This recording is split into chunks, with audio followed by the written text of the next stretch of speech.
Okey, untuk market pada 15 hari bulan 7 2000. Okey, video ini pendek, jadi tak perlu nak tergopoh gapah, tak perlu nak pergi bancuh air kopi ke apa benda semua, tak payah.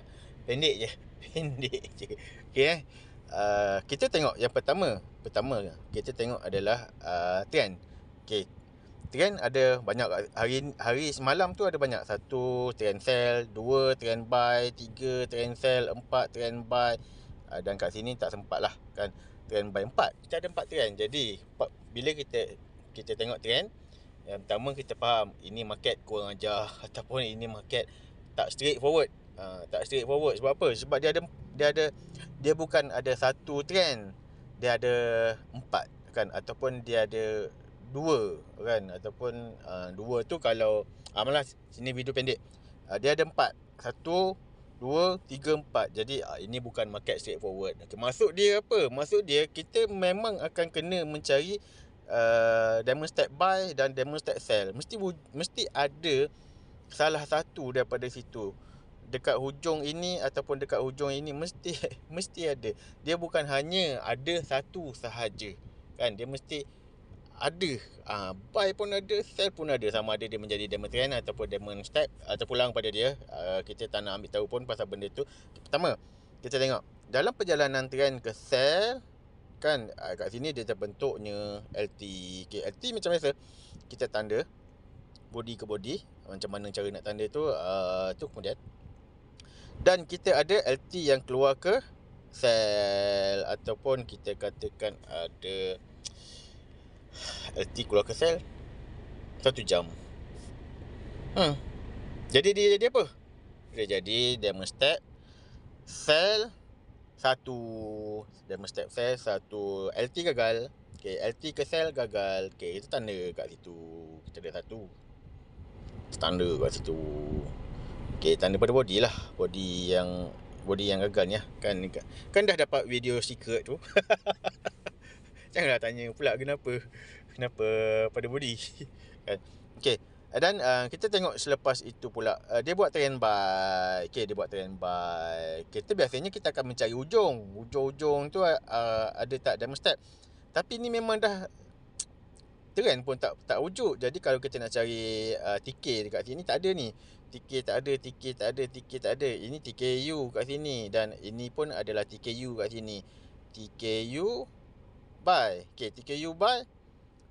Ini keluar lah kan, yang ini keluar lah 1 jam, 2 jam. Alamak, 2 jam. 2 jam pun maksudnya adalah ke buy pun gagal. Ke buy pun tak sempat nak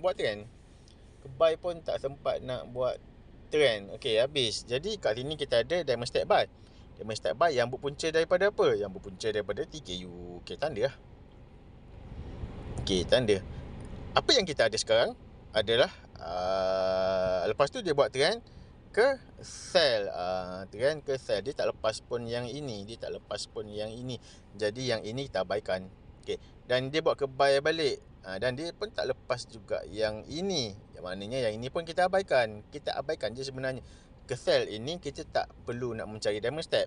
Sebab dia tak lepas pun low sebelum dia. Dan ke buy ini pun kita tak perlu nak mencari diamond step. Sebab dia tak melepas pun high sebelum dia. Memang kita kata confirm gagal. Kalau tak lepas tu confirm gagal lah. Kalau kau berjaya, kau mestilah boleh lawan dia kan. Simple macam tu je lah. Jadi walaupun nampak 4, janganlah complicated sangat. Cuma saya bagi extra. Kat sini ada benda-benda yang special sikit lah, yang tak belajar lagi. Sebab kita baru 8D Kat sini ada HSJT. Kat sini ada HSJ LT. Dekat sini ada satu candle boroi, satu candle besar lah kan, ke sell. Lepas tu dia lipat candle besar, candle boroi, dan dia buat LT kat dalam. Ini apa? TK apa? Kan?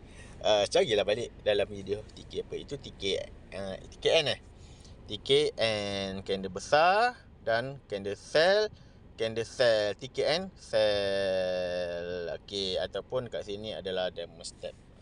Kita boleh katakan diamond step 2 lah juga kan yang benda yang saya selalu sebut. Tiba-tiba dia lipat dengan satu candle besar, lepas tu dia mati kat situ. Apa boleh jadi Okey, itu je lah dulu untuk kita punya hyper training kita Nak mengenal kan, nak mengenal. Cikgu duk lukis, duk marking, duk sembang dengan dia orang tu, demo step fail, demo step by kan. Mamat ni cakap itu ini semua.